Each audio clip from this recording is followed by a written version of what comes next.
So what I want to talk to you about tonight is education. We as educators believe that we are instrumental in shaping the future.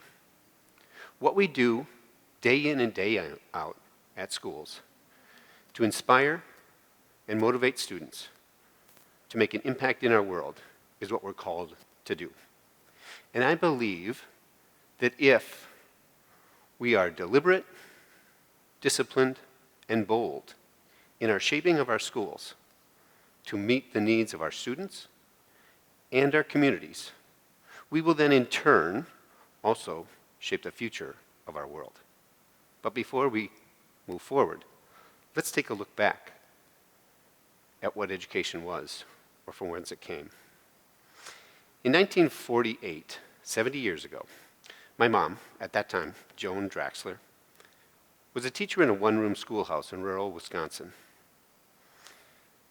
The farming community from around her sent the children to the one-room schoolhouse, basically to make sure that they knew how to read, to write, do arithmetic, and get some socialization. But as you can see from the pictures here, it wasn't infused with technology. It wasn't necessarily very wow. But it served its purpose. Today, however, schools are a little more complex. Like the American School of Doha, 2,250 students. Schools of today are infused with technology. They're purpose-built facilities oftentimes with science labs, maker spaces, computer labs, all the technology that we need to help students become positive, active global citizens. We want them to engage. We want them to think critically. We want them to communicate effectively.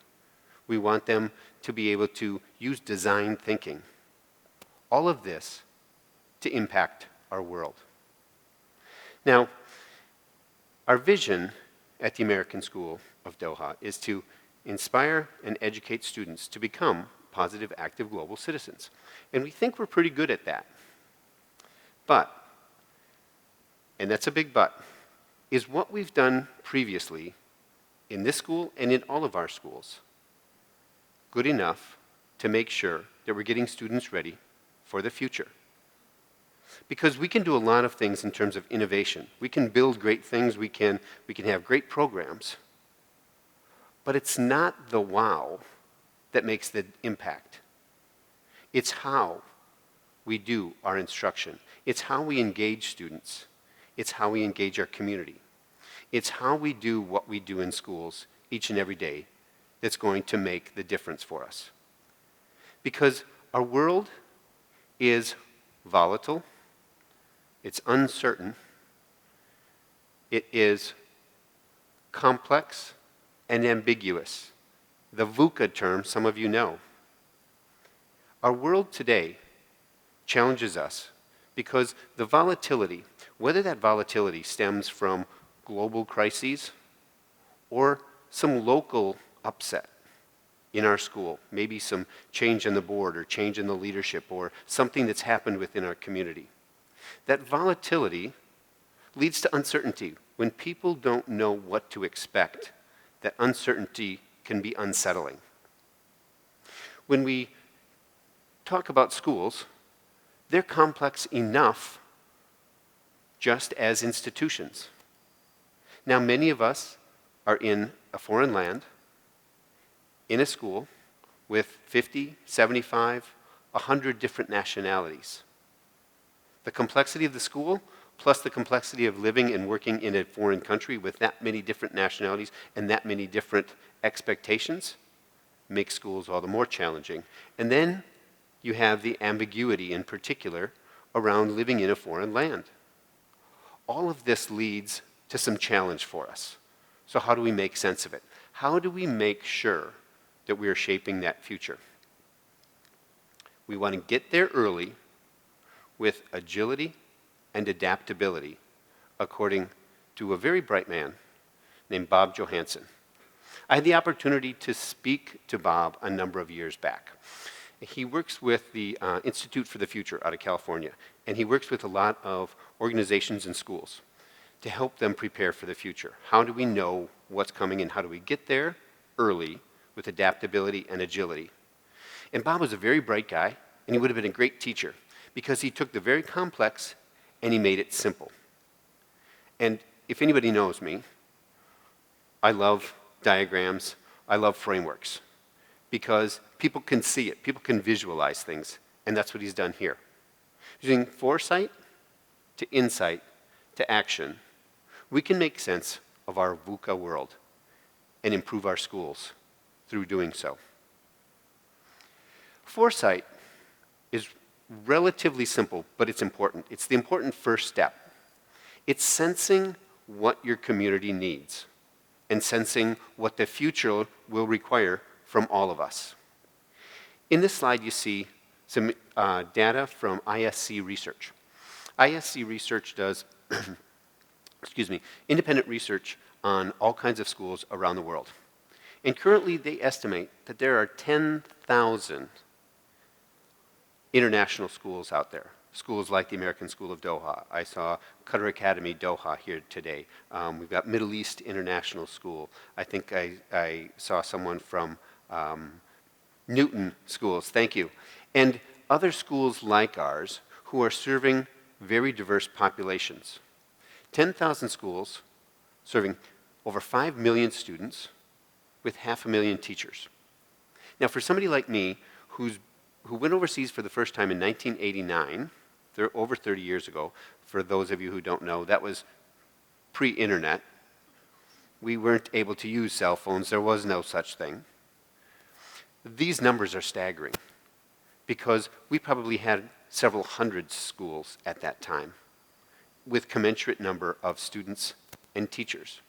And so that incredible growth over that 30 years, that for some people, if they had the foresight for that, they are now shaping education because they saw what would be coming.